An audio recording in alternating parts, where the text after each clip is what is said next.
Hello everyone, my name is Roy Jafari, and in this video I'm going to talk about dimension reduction for prediction. So we are living in an era that there are so many different data out there, and the question of which one of them is going to be actually valuable for my prediction model is something that is important. This can be sort of like discussed under dimension reduction or feature selection. Dimension reduction is a little bit more general than feature selection, but in this video what we are actually doing is feature selection, which is the more specific terminology to talk about when you have some features, some attributes or independent attributes that you want to use to predict another attribute or the label.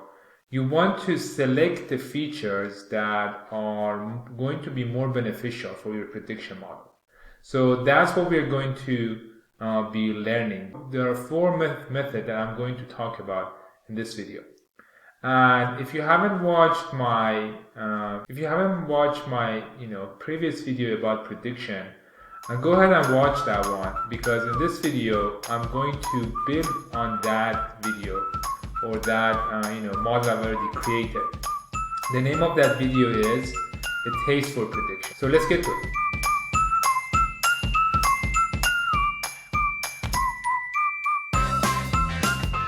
So just to quickly remind us, in the Taste for Prediction, we used some API. This code is pretty long. We use some API to get this data set. And this data set is basically a data set that has been designed to be able to predict tomorrow's Amazon price based on the 1, 2, 3, 4, 5, 6 attributes, which are the yesterday change price, how much yesterday price changed for Amazon, how much last week changed, and then how much Dow Jones Industrial Average yesterday changed, the price changed, and then how much Dow Jones Industrial Average last week changed, and also the same thing about NASDAQ 100, yesterday changed and last week changed. So we want to see if we can predict tomorrow's Amazon price, stock Amazon price, based on these 6 attributes. And we did run a prediction model, regression model, by trying to connect between these attributes to our target. So this is the independent attributes and this is the dependent attribute. These are also called predictors, and this is called target. And this is our regression model. We use the linear regression from sklearn module, and this is our regression model run, and this is the goodness of fit, and this is the R square, which is 4% now. So one thing you want to pay attention here is that every time you run this parts of code, the API ones, this is going to pull the data from the market online. So you're going to have the data set that's going to help you to predict tomorrow's actual Amazon price. So that's how this API is set up for you to. The only thing you need to change is this part, which is the next trading day that the market's going to open. So I actually made a mistake here. The next trading day is going to be March 8th, not March 6th. March 6th is today, and that's Saturday. But March 8th is going to be the next trading day when the stock market is going to be open. So I'm going to have to rerun this part of the code. Let's do that, and then I will have a new prediction model. The prediction model is going to be the same actually, because the data didn't change. But let's rerun it. So the point is that the R square will be different every day you change. Every time that if time has passed and you run this code, the R-square might be different. So then we could use this regression model to now predict that the price for the next trading day. And these are the data that comes from the market right now, right? So we know the yesterday change price, or the previous trading day change price of Amazon, the last week. We know all of these now. Since we took the time to run this model and create this data, now we're at the point that we can calculate the tomorrow's change, so or the next trading day's change.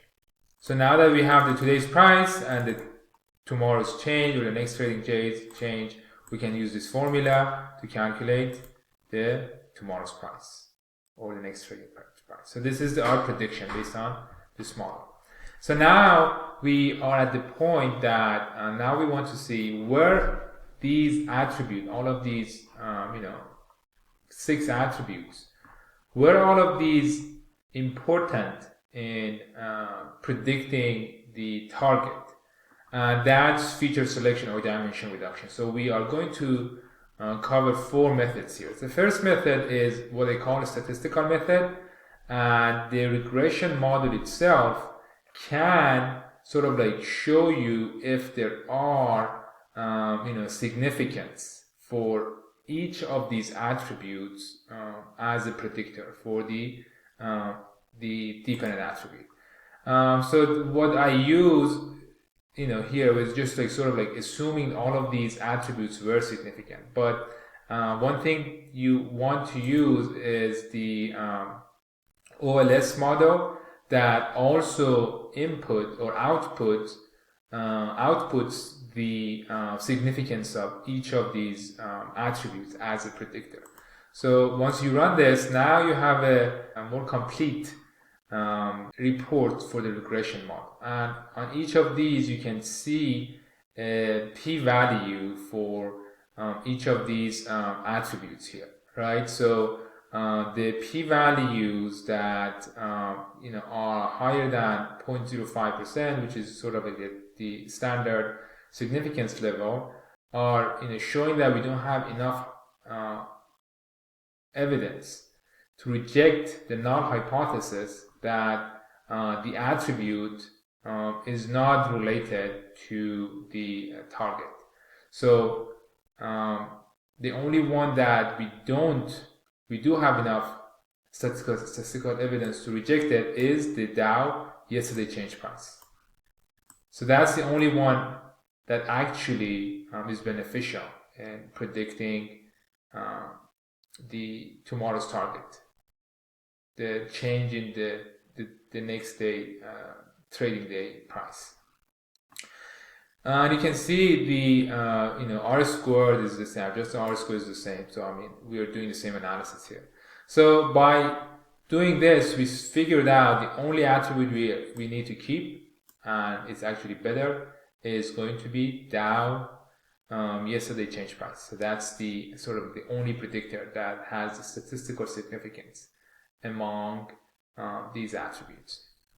So once we sort of like change our regression model. Before we had 6 attributes or independent attributes, now we have 1. And once we run this, we can actually see our R square and adjust R square improved, as in our prediction model improved by removing some attributes. So and this sort of like general understanding that the more data you have, the better. And it does not apply in all cases. And in this case, we saw that using one attribute is better for predicting our prices or change prices using regression models.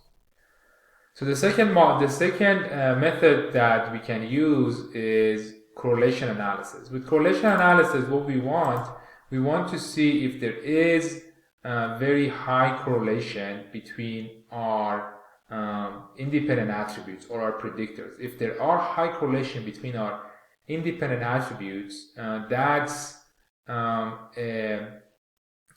of a red flag for our prediction model, because there is collinearity between them. That means basically these attributes are showing us the same variation or same information, and that repetition can confuse the regression model.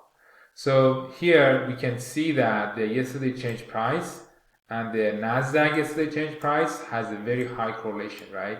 Also this one, Nasdaq yesterday change price and Dow yesterday change price also have very high correlation. So we can sort of like see these high correlations. So for example, let's look at the yesterday change price and Nasdaq change price as a scatter plot. So sort of like visualize the high correlation, and we can see if yesterday change price were to change for Amazon, Nasdaq change price would also change. So this sort of like they basically show the same information for the model. So we decide to eliminate some of these attributes or independent attributes from the list of independent attributes, so we can have a more successful prediction model. So by going through all of them, we'll see if we were to keep only these three attributes, we are not going to have the problem of collinearity in our data. So this is another method that we sort of drill down from 6 independent attributes to 3 independent attributes. Let's see how our model will change.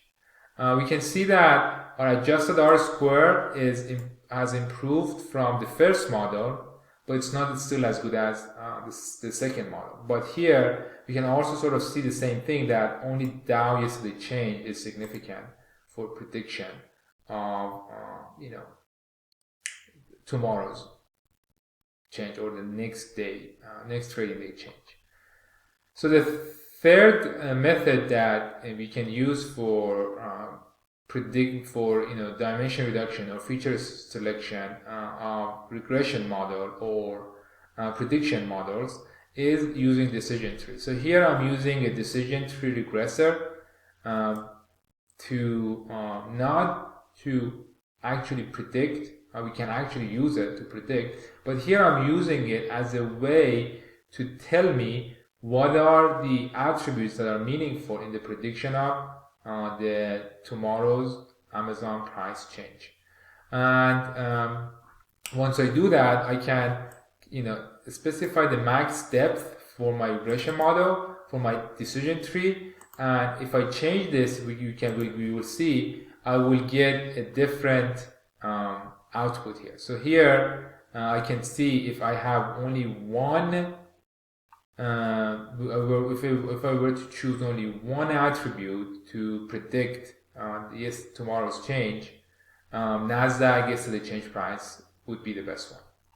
But if I were to change its depth, I would get the different results. So Dow yesterday change and also Nasdaq last week change now report that.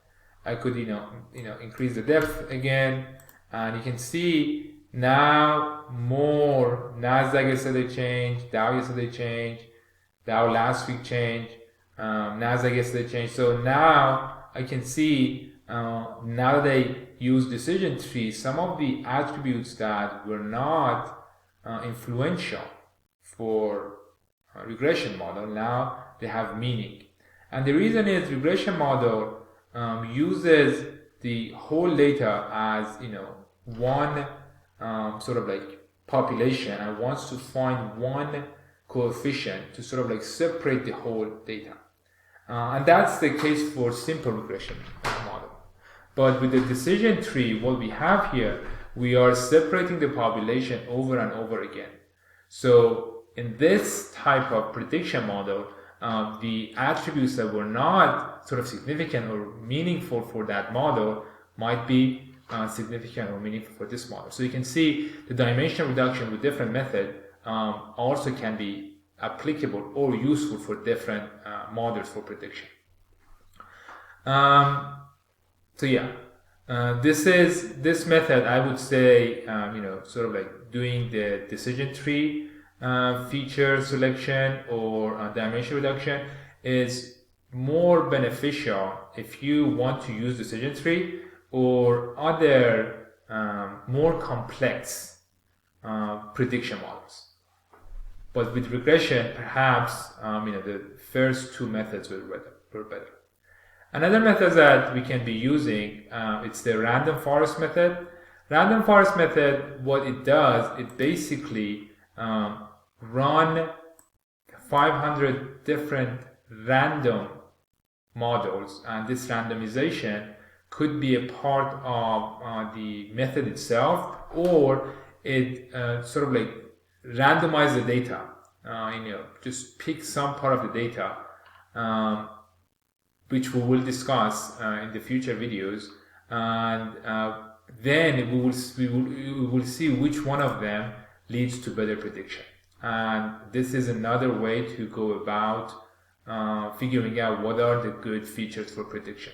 And we can see the Dow yesterday change and Dow last week change, Nasdaq last week change, Nasdaq yesterday change, and last week change. They could have influence or importance in prediction, but you can see sort of like a ranking of their performance based on this problem.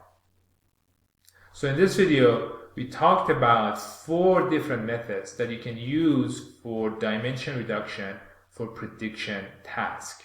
And as we saw, these methods might be better for different methods. I mean, so far we've only learned regression as a way for our prediction models, but in the future we will learn more methods for prediction, and then these different 4 methods for dimension reduction will come to their own and will become more beneficial.